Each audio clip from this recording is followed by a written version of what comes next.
দেশের অন্যতম ব্যস্ততম মহাসড়ক চট্টগ্রাম কক্সবাজার রোডের কেরানীহাট অংশের চিত্র এটি, যেখানে কক্সবাজার থেকে চট্টগ্রাম যেতে আগে সময় লাগত সর্বোচ্চ 4 থেকে 4.5 ঘন্টা। কেরানীহাটের এই জ্যামের কারণে সেই সময়টুকু এখন বেড়ে দাঁড়িয়েছে প্রায় 6 ঘন্টায়। এদিক দিয়ে প্রতিদিন যাওয়া আসা করেন? এরকম জ্যাম প্রতিদিন লাগে? এরকম লাগে তো। কয় ঘন্টার জ্যাম এটা মোটামুটি? মোটামুটি প্রায় 3-4 ঘন্টা।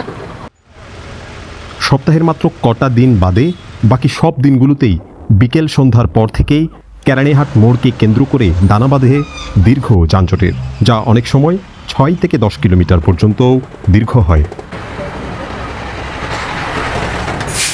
আমাদের ক্যামেরায় ধরা পড়ল নিরুপায় দাঁড়িয়ে থাকা একটি অ্যাম্বুলেন্স, যাতে একজন মুমূর্ষু রোগী প্রহর গুনছে দ্রুত চট্টগ্রামের উন্নত চিকিৎসার আশায়।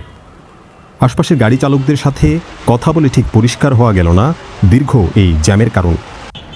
তবে ধারণা করা গেল কেরানীহাট মোড়ে যেখানে সেখানে দাঁড়িয়ে যাত্রী ওঠানো বাস ও সিএনজিগুলোই এই জ্যামের অন্যতম কারণ।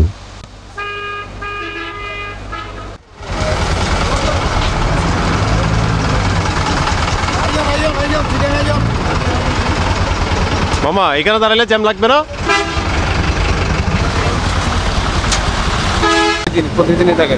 এখান থেকে মনে করেন ওই যে হাসমতির দোকান, আর এখান থেকে ওই ল্যান্ডলুট আছে না, ল্যান্ডবিট, জি ল্যান্ডবিট দেখি তো ওই যে মনে করেন ওই যে এদিক থেকে গাড়ি ঢুকে, আর ওই কেরানীহাটে মনে করেন বিভিন্ন গাড়ি এসে যাত্রী নামায় আর যাত্রী উঠে, সে কারণে জ্যাম।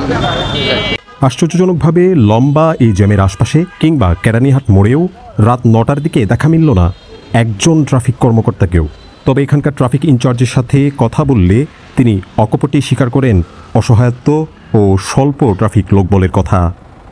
আপনার এখানে কেরানীহাট মোড় থেকে আগে যে 4 কিলোমিটারের জ্যাম, পরে আরো 1 কিলোমিটারের জ্যাম বর্তমানে 8টা থেকে চলতেছে, সেটা তো জানা আছে না?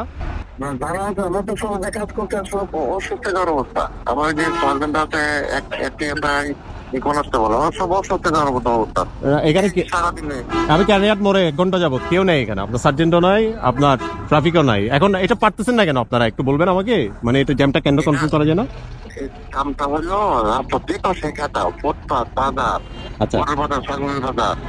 তারপর মানে কি বলবো যে কোনো পার্কিং ব্যবস্থাই নেই এখানে, আর আমাদের তো পুলিশের লোকও বলে নাই, লোক বলে একরকম এটা মাত্র বিকেলবেলা 2জন কনস্টেবল, 1জন সার্জেন্ট। মোহাম্মদ আকিল, CN24।